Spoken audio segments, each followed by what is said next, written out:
이들이 걸어가는 삶의 앞길이 뭐 요 정도만 살아봐도 다 알잖아요. 결코 만만치는 않다. 그리고 삶의 순간순간마다 수많은 선택의 기로에 놓이게 된다. 그리고 그럴 때마다 때로는 혼란스럽기도 하고 때로는 불안하기도 하고 때로는 낙심하기도 하고 그러다가 또 어느 날은 세상을 다 가진 것처럼 막 마음이 날아오르기도 하다가 그러다가 또 어느 날은 또 사망의 음침한 골짜기를 헤매면서 걷고 있는 그런 모습일 수도 있겠다. 그런데 사실 우리가 미래에 대해서 고민이 되고 불안하고 걱정이 되고 이런 이유는 뭘까요? 그것은 우리가 미래를 알지 못한다는 것이죠.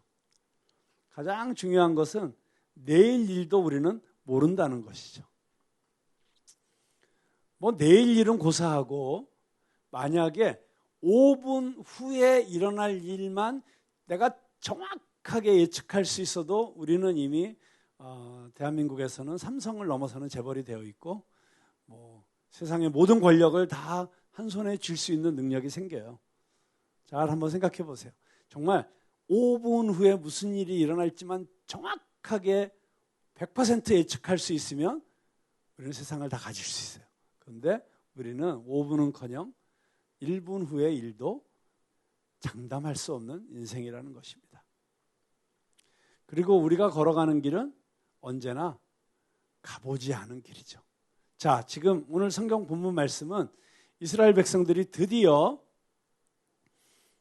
광야 40년 동안을 헤매다가 애굽에서 출애굽에서 가나안 땅을 가기 위해서 나왔다가 하나님 앞에서 불평하고 원망하고 범죄하고 그래서 하나님께서 진노하셔서 죽이기도 하시고 하여튼 지지고 볶으면서 광야길 40년 동안 하나님께서 완전히 옛 세대가 다 죽고 새로운 세대로 새로운 민족을 이루실 때까지 기다리신 거죠. 그리고 옛 시대의 지도자였던 모세도 이제 하나님 앞에 부름을 받았고 그 다음 지도자인 여호수아가 이제 이 백성을 이끌고 드디어 약속의 땅 하나님께서 이스라엘 백성에게 주시겠다고 약속하신 약속의 땅 가나안 땅을 들어가기 직전에 있는 일입니다. 자, 가나안 땅을 들어가기 전에 건너야 될 강이 있는데 그 강의 이름이 뭐죠? 네? 무슨 강? 요단강. 예. 요단강 친숙하죠? 언제 가장 요단강 얘기 많이 듣죠? 장례식 때. 며칠 후 요단강 건너가 만나리. 그래서 우리 한국 기독교인들의 그 잠재 의식 속에는 이 가나안이 천국이다라고 하는 그런 그 이미지가 형성이 되어 있어요. 왜냐하면 요단강 건너서 가는 거니까 천국 가는 거죠. 그렇죠? 그런데 그렇게 이 본문을 적용을 하면 문제가 생깁니다. 왜냐하면 자, 요단강 건너가서 들어가게 되는 가나안이 만약에 천국을 예표하는 것이라고 천국의 모형이라고 한다면 그럼 천국에 가서는 싸우면 안 되잖아요. 근데 지금 가나안 땅에 들어가 갖고도 계속 전쟁을 하잖아요. 때로는 깨지기도 하고 죽기도 하고 또 죽이기도 하고 이런 게 있으면 천국이 아니죠. 그러니까 지금 여기서 이 여호수아에 등장하는 이 가나안은 우리가 신앙적으로 영적으로 해석할 때 우리가 죽음 이후에 가는 천국이 아니다. 그럼 뭘까요? 쉽게 얘기하면 약속의 땅이죠. 하나님께서 주신 약속. 다시 말하면 비전의 성취라고도 할 수 있고 우리 인생의 데스티니라고도 할 수 있습니다. 내가 하나님으로부터 받은 나의 고유한 소명 또는 하나님으로부터 받은 약속 또는 내가 주님 앞에 서원하며 드렸던 그 기도의 응답 이런 모든 것들이 가나안 땅이다 그렇게 얘기할 수 있어요. 자, 그래서 드디어 하나님께서 약속하신 젖과 꿀이 흐르는 가나안 땅을 점령하기 위해서 이제 그 꿈을 성취하기 위해서 들어가야 되는데 그 꿈을 성취하는 게 쉽지 않죠. 만만치 않습니다. 어렵습니다. 그냥 하나님이 약속하신 건 그냥 무조건 주시면 좋겠는데 하나님은 그것을 그냥 주시지 않고 내가 땀 흘려서 일하고 내가 싸워서 이기고 그리고 내가 정말 피땀 흘려 씨를 뿌려서 추수하기를 원하시는 것입니다. 자, 그 첫 번째 난관이 요단강이라고 할 수 있어요. 그래서 여기서 요단강은 어떤 강이냐면 어떤 의미가 있냐면 내가 하나님 앞에서 받은 소명, 비전, 꿈 이런 것들을 이루는 데 있어서 내 앞을 가로막고 있는 난관, 어려움, 걸림돌 뭐 이렇게 생각할 수 있겠습니다. 자, 중요한 건 이것이죠. 그런 난관과 어려움과 걸림돌들이 내 앞에 나타났을 때 그것 때문에 돌아서서 다른 길로 가면 그 꿈은 이루어지지 않습니다. 내가 포기하면 그 비전은 이루어지지 않습니다. 넘어서야죠. 건너가야죠. 어떻게 건너갈 것인가? 그 요단강을 건너는 영적인 비밀을 오늘 여호수아서는 우리들에게 가르쳐주고 있습니다. 제가 간단하게 제목만 정리해서 말씀드릴게요. 1절 보니까 또 여호수아가 아침에 일찍이 일어나서 라는 표현이 등장을 합니다. 일찍이 일어나서. 자, 그런데 신기한 거는요. 그냥 어떤 사람은 체질적으로 종달새 체질이 있고 어떤 사람은 올빼미 체질이 있어서 아침에 일어나는 게 너무 힘든 사람이 있어요. 그런 사람들은 성경에 이런 구절을 보면 약간 절망할지도 몰라요. 나는 절대 아침에 못 일어나는데 그럼 나는 꿈을 이루긴 틀렸구나. 그렇게 생각하실 필요는 없습니다. 여기서 일찍이 일어나서라고 하는 것의 의미를 우리가 여호수아 전체를 계속해서 살펴보면 놀랍게도 이 여호수아의 삶을 추적하고 기록하고 있는 이 여호수아서의 기자가 일찍이 일어나서라는 말을 굉장히 자주 반복하는 것을 볼 수 있어요. 일찍이 일어나서. 일찍이 한번 쭉 여호수아를 읽어보세요. 자, 이거는 뭘 의미하고 있냐면 삶의 성실성을 말하고 있는 것입니다. 그냥 하나님이 무엇인가를 주셨을 때 내가 그것을 이루기 위해서는 나의 성실함이 함께 가야 된다는 것입니다. 제가 요즘 들어서 누군가를 만날 때 깜짝깜짝 놀라는 사람들이 있어요. 정말 전혀 우리의 레이더에 포착이 되지 않고 있던 사람들인데 보면 10년째, 20년째 어떤 현장에서 꾸준하게 똑같은 일을 반복하면서 하고 있는 사람들을 만나는 거예요. 근데 어느 날 때가 될 때 그들이 수면 위로 툭 올라와 가지고 보여지는데 이런 사람이 있었어. 제가 지난 월요일이었던 것 같은데 그 네이버의 공동 창업자였다가 공동 창업자가 6명이었다 그러더라고요. 그 중에 한 분이 엑시트를 해가지고 사실 그게 도대체 얼마일지 가늠도 되지 않는 엄청난 펀드를 갖고 계신 대표님을 한번 만났어요. 그런데 놀랍게도 이분이 그 네이버에서 나오면서 아마 뭐 최소 몇 천억에서 몇 조 정도의 그 돈이 생기셨겠죠. 근데 그걸 갖고 이분이 뭘 하셨는가? 이분이 네이버에 근무하던 시절에 자기 집 앞에 있는 중고등학교의 학생들이 걸어가는 모습을 차 안에서 보다가 애들이 너무 불쌍하더라는 거예요. 얼굴 표정과 이런 게. 그래서 그냥 차를 세워놓고 지나가는 아이들을 보면서 중보기도를 했대요. 하나님, 쟤 좀 만져주세요. 쟤 좀 위로해 주세요. 계속 그렇게 기도를 하는데 갑자기 그게 자기 비전이 돼버린 거예요. 그래가지고 네이버를 그만두고 이분이 재단을 세우고 보니까 국립현대미술관 경복궁 옆에 그 앞에 빌딩을 하나 사가지고 그 청소년들에게 복음을 전하는 재단을 시작하셨더라고요. 저는 정말 그런 재단이 있는지도 몰랐어요. 근데 벌써 8년째예요. 갔더니 그 빌딩의 벽마다 사진이 빼곡하게 붙어 있는데 그 모든 사진이 뭐냐면 전부 이 재단에서 중고등학교에 가서 기독 동아리를 만들어주고 그 기독 동아리 학생들하고 기념사진 찍은 거예요. 정말 수백 장이 벽에 붙어 있어요. 큰 감동을 받았습니다. 그리고 그분과 많은 이야기를 나누면서 정말 우리 다음 세대를 위한 사역을 어떻게 해야 될 것인가 이런 이야기를 진지하게 고민하는 너무 귀한 시간이었는데요. 그런 분들 정말 8년 동안 학교들 와달라는 데는 다 찾아다니면서 그 중고등학생들을 만나고 전도하고, 이분이 이런 얘기를 하세요. 딱 가면은 벌써 쌩한 애들이 있대요. 고개 돌리고 쳐다보지 않고. 근데 그런 애들이 전도가 제일 쉽대. 그리고 전도가 제일 쉬운 연령대가 13살, 14살, 사춘기.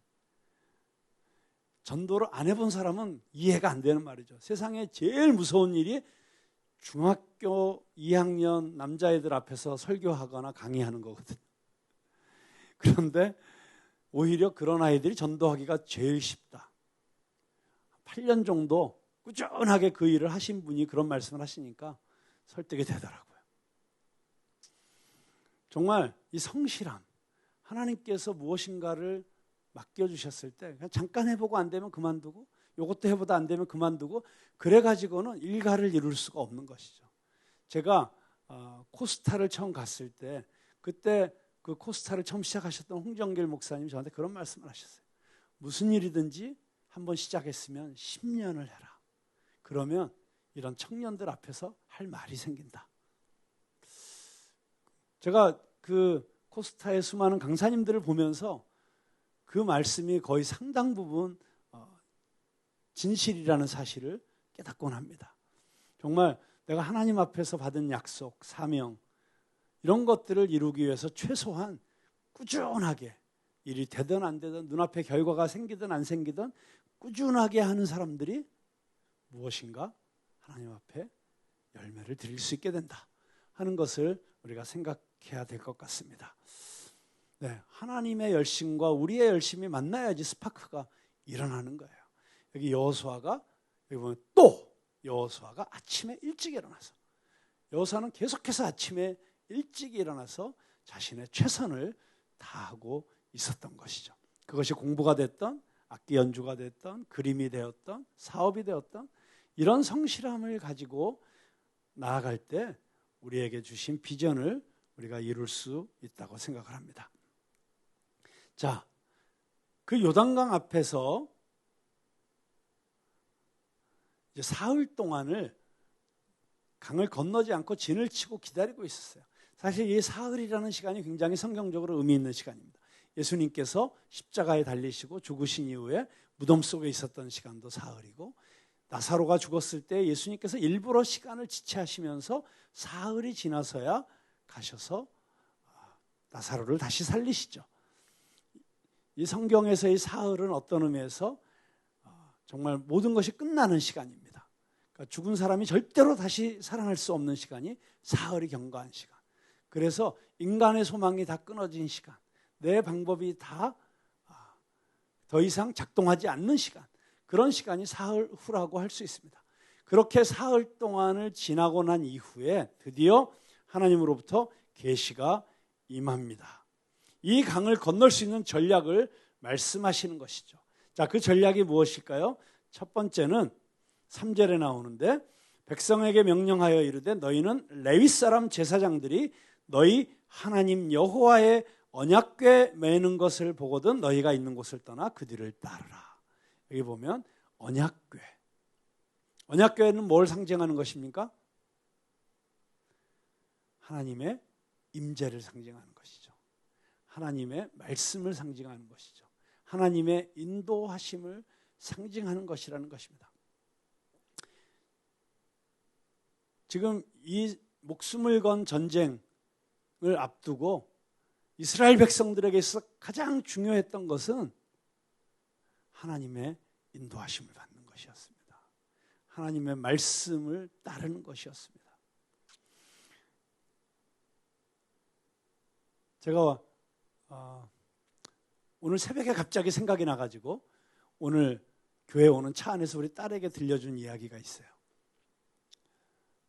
여러분 혹시 김동호 목사님이라고 아세요? 날마다 기막힌 새벽이라는 기독교 유튜버 중에 아마 팔로워가 제일 많지 않을까 싶은데, 그 목사님이 작년에 유튜브에 이런 이야기를 올리셨어요.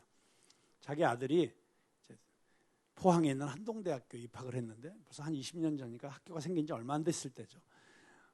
기독교 대학이고 그래서 좋아서 갔는데 정말 기독교 대학인 건 좋은데 아직 신설 학교다 보니까 여러 가지로 얼마나 어설프고 부족한 것이 많았겠어요. 한 학기쯤 다니다가 이 아들이 아빠 저 재수하면 안 돼요? 라고 그렇게 묻더래요. 그래서 아빠는 네가 결정하면 지지할 거야. 그런데 대신 너 꼭 기도해보고 결정해야 된다. 그래서 이 아들이 금식 기도를 3일간 하기로 작정하고 기도원에 들어간 거예요. 근데 하루 만에 나왔대요. 응답 받았다고. 금식도 할 필요 없다고. 그래서 무슨 응답을 받았느냐 했더니 기도원에 가서 기도를 하는데 하나님께서 바로 말씀을 주시는데 이사야서에 있는 말씀을 주셨대요. 너희는 이집트의 말과 기병을 의지하지 말고 오직 주 너의 하나님만 바라보라.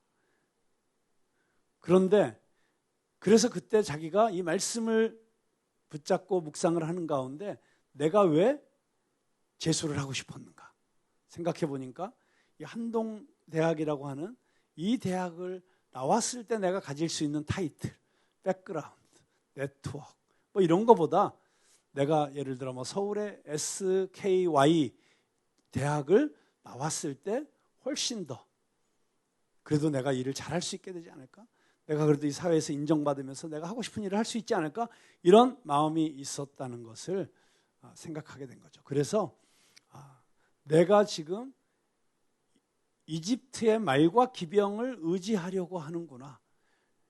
물론 그런 대학들이 이집트는 아니죠. 그런데 어떤 사람에게는 오히려 거꾸로일 수 있죠. 그런데 그 순간에 이 아들에게 있어서 내가 서울에 있는 어떤 대학을 가려고 하는 것은 그 대학을 마치 그 강력한 이집트의 말과 기병들처럼 생각하고 있다고 하나님께서 깨닫게 해주신 거예요. 그래서 그게 없어도 하나님만 내 편이시면 나는 하나님이 주신 꿈과 비전을 이룰 수 있다. 그런 확신이 들어서 하루 기도하고 그냥 내려와서 안 간 거예요. 그리고 이 아들이 그냥 한동대 잘 다녀서 졸업하고 그리고 그 이후에 뭐 긴 이야기 짧게 하자면 컬럼비아 대학의 제프리 sak스 교수의 제자가 되고 거기서 박사학위를 하고 한국의 KDI라는 곳에 와서 연구원을 하다가 작년에 자기가 재수해서 가고 싶었던 바로 그 대학의 교수가 된 거예요. 그러니까 얼마나 놀라운 일이에요. 자기는 나는 필요 없어. 저 타이틀. 나는 하나님만 있으면 돼. 하나님만 내 편이시면 돼. 라고 생각하고 안 갔는데 오히려 하나님께서 20년 후에 그 대학의 교수로 보내주시는 이런 간증이 생각이 나서 제가 우리 딸에게 그런 이야기로 아침에 나누었어요. 네가 도대체 왜 자꾸 학교 때문에 여기 갈까 저기 갈까 그 동기가 뭐냐. 그냥 그 동기를 잘 점검해라. 이게 내가 정말 하나님이 나에게 주신 재능과 은사를 가장 아름답게 효과적으로 꽃피우기 위해서 이 대학보다는 이 대학이 더 나에게 맞고 이런 것 때문이냐. 그리고 그런 또 대학을 나온 이후에는 네가 그 다음에 뭘 어떻게 해서 하나님의 뜻을 이루려고 하는 것인지 정말 네가 지금 이 결정에 있어서 하나님의 뜻을 이루고 싶고 하나님의 영광을 위한 것인지 아니면 이걸 가지고 내가 사람들이 나 그래도 이런 학교에서 공부했어요. 인정받고 싶고 또 그걸 통해서 네가 뭔가 세상의 모든 사람들이 추구하는 바로 조금 더 높고 조금 더 많이 가지고자 하는 그걸 더 얻고 싶어서 거길 가고 싶은 건지 나는 네가 그 동기를 잘 점검했으면 좋겠다. 이렇게 이야기를 해주었죠.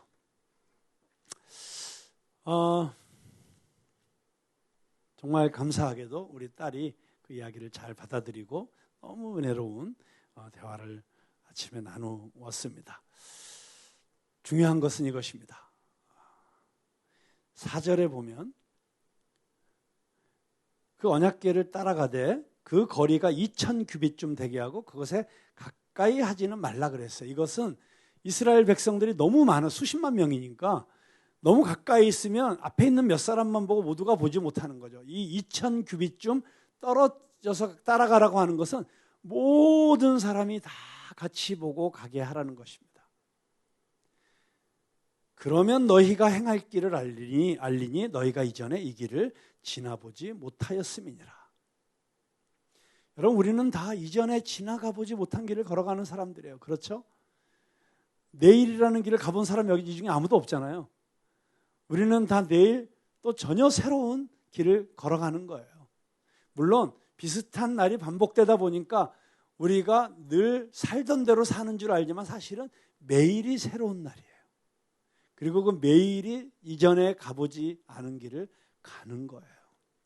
그런 과정 가운데 물론 특별히 이렇게 대학을 졸업하고 취직을 한다던가 아니면 결혼을 한다던가 아니면 사업을 창업을 한다던가 아니면 이민을 간다던가 이렇게 정말 갑자기 너무 확연하게 너무 차이가 나는 다른 길로 가는 이런 일들도 우리 인생 가운데 있을 수가 있죠.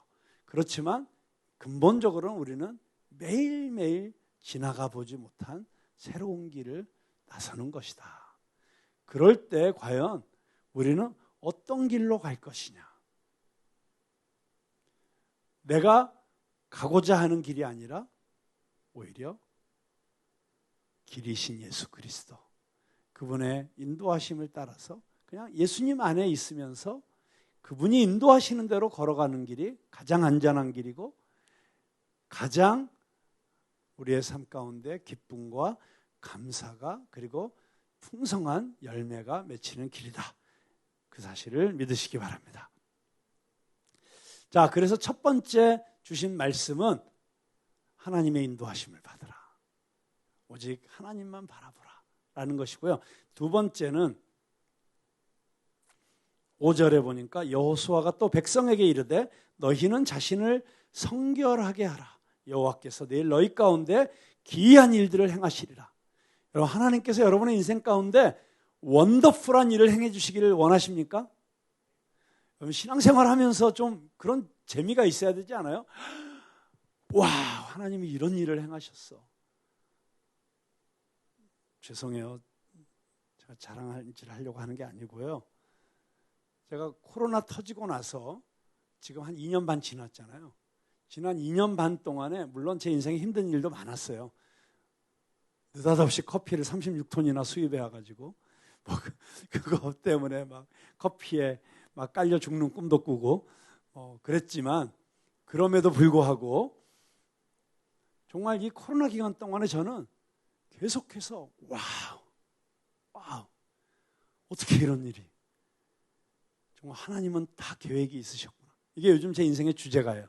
하나님은 다 계획이 있으셨구나. 앞에 안 보이는 캄캄한 어떤 벽에 부딪힌 것 같은 상황 속에서도 이미 하나님은 다 준비하고 계셨어. 하나님은 이미 다 사람들을 세워놓고 계셨어. 정말 그 사람들과 만나면서 그리고 그런 일들을 함께 하면서 정말 하나님이 행하시는 이 기이한 일들을 보는 이게 신앙의 맛이죠. 이게 주님과 동행하는 기쁨이죠. 저는 여러분들이 그 기쁨을 누리고 살길 바랍니다. 정말 여러분의 인생 가운데 하나님이 기이한 일, 여기 영어로는 wonders, 깜짝 놀랄 일, 이런 놀라운 일들을 행해 주시기를 바랍니다. 그런데 그렇게 하나님과 동행하면 날마다 어메이징한 거예요. 그렇잖아요? 그런데 그 어메이징한 그 하나님의 역사, 그것들을 경험하고 바라보기 위해서는 우리가 하나님과 동행해야 되는 것이죠. 그런데 그 하나님과 동행하는 데 있어서 가장 중요한 조건이 하나 있어요. 그게 뭐냐면 너희는 자신을 성결하게 하라. Sanctify yourselves. 너 자신을 깨끗하게 하고 거룩하게 하라는 거예요. 왜? 하나님은 죄를 용납하실 수 없기 때문에. 죄가 있으면, 어두움이 있으면 하나님 앞에 나가지 못하는 거예요. 그런데 우리가 정말 예수 그리스도의 보혈의 능력으로 죄 씻음을 받고, 그리고 우리가 혹시라도 그렇게 그리스도의 제자로 살다가 또 실수하고 넘어지고 자빠질 때가 있죠. 그럴 때는 또 어떻게 하면 돼요? 너희가 만일 너희 죄를 자백하면 저는 미쁘시고 의로우사 너희를 모든 불의에서 건지시고 깨끗하게 하실 것이다. 요한일서에서 약속해 주셨잖아요. 그러니까 우리는 이미 십자가에서 완전히 용서받고 구원받은 사람인데 마치 목욕한 사람도 손과 발은 씻어야 되는 것처럼 살다 보면 우리의 옛 습관 때문에 옛 자아의 습성 때문에 넘어질 때가 있죠.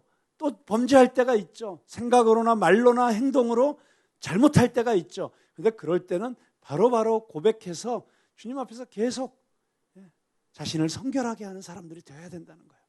근데 여러분, 만약에 반복되는 별거 아닌 것 같아 보이는 그런 범죄함을 또는 하나님 앞에서 부끄러운 것들을 내가 계속 하게 되면 죄책감도 없어지고, 그러다 보면 그게 점점 깊어지고 뿌리가 깊어지고, 그리고 점점 대범해지고, 그래서 나중에는 꽝 하고 터질 때에만 정신 차리는 거예요. 근데 그러기 전에 자신을 성결하게 하라. 왜냐하면 우리가 자신을 성결하게 하고 하나님 앞에 나아가기만 하면, 그리고 내가 예수 그리스도 안에 있고 그리스도가 내 안에 계시면 어떻게 된다 그랬어요? 무엇이든지 원하는 대로 구하라, 내가 이루리라. 그러면 놀라운 일들이 일어나는 거예요. 내 생각과 내 힘과 내 능력으로는 감히 상상할 수도 없었던 일들이 일어나기 시작하는 거예요. 여러분, 그 사실을 믿으십니까? 아멘이 없어. 아멘이 약해. 이 대목에선 믿어야 돼요. 여러분, 여러분이 주님 안에 있고 주님의 말씀이 여러분 안에 있으면 무엇이든지 원하는 대로 구하라. 여러분이 말하는 대로, 꿈꾸는 대로, 물론 그게 하나님의 뜻과 일치해야 되지만 하나님께서 이루어 주실 줄로 믿습니까? 네. 저는 여러분들이 그런 다이나믹한 신앙생활을 좀 누렸으면 좋겠어요. 정말 돌파하고 넘어서고 극복하고 다시 회복하고 꿈꾸다가 실패했어도 다시 또 꿈꾸고, 그러다가 이렇게 꿈꿨더니 되었다는 것을 친구들에게, 후배들에게 간증할 수 있고, 좀 그런 역동적인 그리스도의 청년들이 되었으면 좋겠습니다. 자, 마지막입니다. 7절에 보니까 여호와께서 여호수아에게 이르시되 내가 오늘부터 시작하여 너를 온 이스라엘의 목전에서 크게 하여 내가 모세와 함께 있었던 것 같이 너와 함께 있는 것을 그들이 알게 하리라. 아멘. 오늘부터 시작하여. 저는 이 표현이 너무 좋습니다. 여러분, 어제까지 어떻게 살았던지 상관없습니다. 어제까지는 찌질하게 살았어도 상관없습니다. 어제까지는 고민하고 그냥 눌려있고 낭망하고 불안하고 두려워했어도 상관없습니다. 그런데 오늘 주님 앞에 나와서 여러분들이 하나님 앞에서 예배드리면서 여러분이 성령의 역사를 통해서 이 확신 가운데 다시 이 광야를 나설 때는, 이 광야 아트센터에서 이 세상이라는 광야로 나설 때는 여러분이 이 확신과 함께 갈 수 있기를 바라요. 오늘부터 시작하여 내가 너를 온 이스라엘의 목전에서 크게 하겠다. 오늘 여러분의 삶에 새로운 역사가 시작되는 줄로 믿습니까? 네. 성경이 우리에게 약속하는 가장 놀라운 축복이 이것이에요. 누구든지 그리스도 안에 있으면 새로운 피조물이라.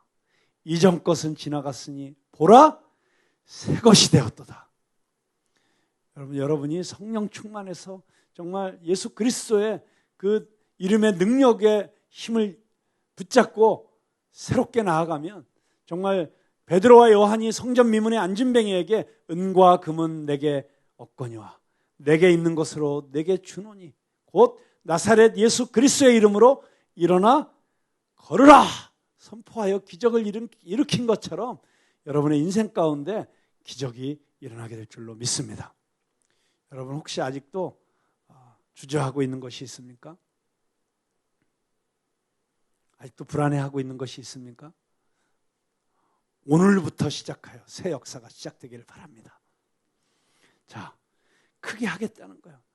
사실 이스라엘 백성들이 모세 같은 위대한 지도자의 영도 아래 있다가 갑자기 젊은 여호수아가 지도자가 되니까 사실 불안했을 거예요.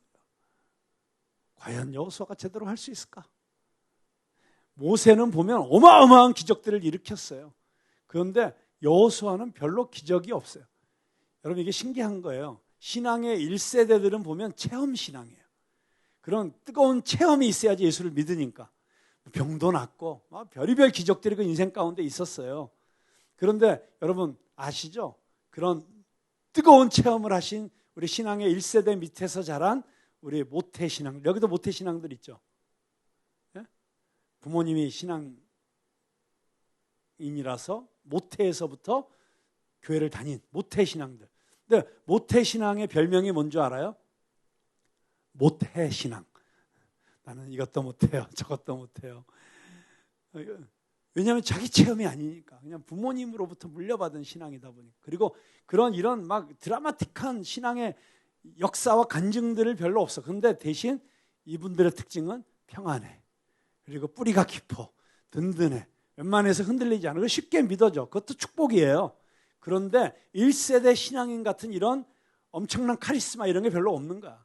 우리 한국교회도 보면 어마어마한 카리스마를 가진 막 위대한 목사님들 계셨지만 그 다음 세대들 보면 그런 막 카리스마 넘치는 막 그런 지도자들은 나오기가 쉽지 않죠.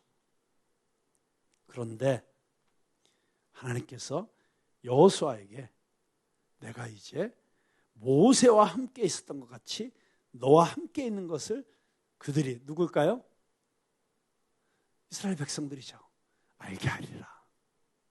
하나님이 함께 하시면 모태신앙이 엄청난 능력의 종이 될 수 있는 줄로 믿습니다. 여러분의 인생께도 이제 모세에게 있었던 것 같은 이런 기적들이 일어나기 시작하는 거예요. 구름기둥, 불기둥들이 체험되어지는 거예요. 만나라와 메추라기로 먹이시는 하나님의 공급하심을 경험하게 되는 거예요. 홍해가 갈라지는 기적을 경험하게 되는 것입니다. 믿으십니까? 네, 오늘부터 시작해요. 그 오늘이 여러분의 오늘이 되길 바랍니다.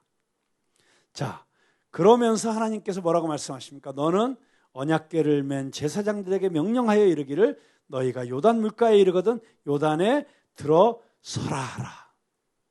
자, 이게 마지막 메시지예요. 요단에 이르거든 요단에 들어서라. 여러분 당연하죠. 요단강을 건너려면 요단에 들어서야죠. 그렇죠? 근데 왜 이런 말씀을 하셨을까요? 자, 뒤에 보면 15절에 보니까 요단이 곡식 거두는 시기에는 항상 언덕에 넘치더라. 이게 무슨 얘기냐면 요단강을 건너야 되는데 지금이 곡식 거두는 추수 때인데 이 추수 때에는 우기예요. 그래서 요단강이 강 언덕까지 찰랑찰랑 넘치는 깊은 강이 되는 거예요. 여러분 이거를 그냥 건너다가는 큰일 나는 거예요. 이때 만약에 여리고에서 병사들이 쏟아져 나와서 기습 공격을 하거나 그러면 그냥 몰살하는 거예요. 그러면 여기에 예를 들어 부교를 만들고 아니면 뭐 다리를 세우고 뭐 이러면서 넘어가야 될 거 아니에요.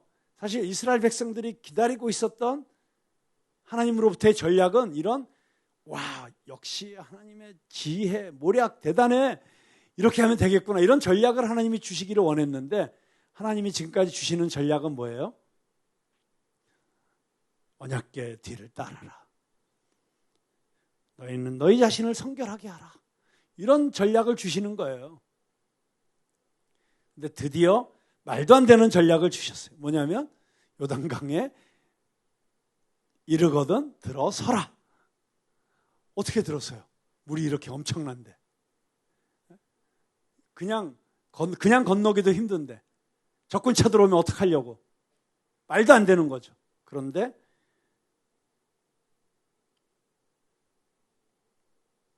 놀랍게도 궤를 맨 제사장들의 발이 물가에 잠기자 곧 위에서부터 흘러내리던 물이 그쳐서 그래서 백성이 여리고 앞으로 바로 건너게 되었다. 여러분 여기에서 굉장히 중요한 믿음의 원리가 나옵니다. 나사로가 죽었을 때 예수님이 사흘이 지나서 오셨죠. 그 누이들이 예수님 앞에 나와서 엉엉 울면서 주님이 조금 일찍 오셨더라면 우리 오라비가 죽지 않았을 텐데요. 엉엉 울면서 하소연을 하니까 예수님께서 뭐라고 말씀하십니까? 너희가 믿으면 하나님의 영광을 보리라. 이렇게 말씀하셨어요. 여러분, 이 순서가 중요합니다. 믿으면 보리라. 보니까 믿는 것이 아닙니다. 믿으니까 보는 것입니다. 여러분, 이게 기독교의 신앙의 비밀이에요. 이해하기 때문에 믿는 것이 아니고 믿기 때문에 이해가 되는 것이에요. 물론 신앙은 반이성주의가 아니에요. 그 유명한 말이죠. 터툴리안이 했던 faith seeking understanding. 믿음은 이해를 추구한다. 우리가 맹목적으로 믿지 않습니다. 그러나 믿어야만 알게 되는 것이 기독교의 비밀이에요. 여러분, 삼위일체 이성적으로 설명할 수 있습니까? 별의별 설명을 다 해도 결국엔 이상해. 그런데 성령이 임하고 믿어지니까 삼위일체가 이해가 되는 거예요. 믿음의 역사도 마찬가지입니다. 하나님께서 다 보여주시니까 그러면 믿는 게 아니에요. 믿으니까 하나님의 역사를 보게 되는 거예요. 요단 강물에 발을 먼저 담그니까 물이 끊어지는 거예요. 물이 끊어졌기 때문에 육지가 드러나서 걸은 것이 아니라는 것입니다. 이건 무엇을 말합니까? 믿음은 본질적으로 모험이라는 거예요. 믿음은 모험하는 것입니다. 마치 베드로가 비교적 안전한 배 안에서 숨어 있지 않고 배 밖으로 나와서 우리를 걸을 수 있었던 것처럼. 물론 그렇다고 해서 지금부터 여러분이 그동안 안 저지르던 짓을 해야겠다라고 아무거나 막 맹목적으로 저지르라는 말은 절대 아닌 거 아시죠? 베드로가 왜 배 밖으로 나갔습니까? 예수님께서 베드로의 간청을 들으시고 그래, 물 위로 걸어와라 라고 말씀하셨기 때문에 그 말씀에 순종해서 물 위로 한 발을 내딛는 게 그게 믿음의 모험이에요. 예수님이 너 배 안에 있어 하는데 아니에요, 저도 걸을 거예요 하고 나서면 그건 뭐예요? 불순종이고 미친 짓이죠. 주님께서 여러분에게 어떤 말씀을 주셨을 때, 근데 때로는 그 말씀 순종하기가 쉽지 않아요. 내려놓으라 할 때 내려놓기 쉽지 않을 때 많아요. 포기하라 그럴 때 포기하기가 쉽지 않을 때 많아요. 네가 지금 그 부적절한 관계를 끊어라 할 때 끊는 게 쉽지 않을 때가 많아요. 너 지금 네가 추구하고 있는 그 길이 잘못된 길이야, 돌아서라 라고 할 때 돌아서기가 쉽지 않을 때가 많아요. 왜냐하면 우리는 순간적으로 계속 고민하게 되죠. 내가 이렇게 하면 상대방이 뭐라고 할까? 사람들이 나한테 뭐라고 할까? 내가 여기 쪼다대는 것은 아닐까? 왕따되는 것은 아닐까? 많은 고민을 할 수밖에 없죠. 그런데 그때 순종하는 게 그게 믿음의 모험이라는 것입니다. 저는 그런 의미에서 볼 때 오늘 정말 성경 전체를 관통하고 있는 모든 믿음의 위인들의 행적을 살펴보면 이게 너무나도 분명한 거예요. 오직 주님의 말씀에 순종하기 위해서 세상이 보기에는 너무 무모해 보이고 너무 계산이 안 되고 너무 전략이 없어 보여도 순종하는 사람들을 통해서 하나님은 기이한 일을 행하셨다. 놀라운 일을 행하셨다. 지금도 주님께서는 그렇게 자신의 삶을 온전히 드리는 그런 믿음의 용사들을 찾고 계신다고 믿습니다.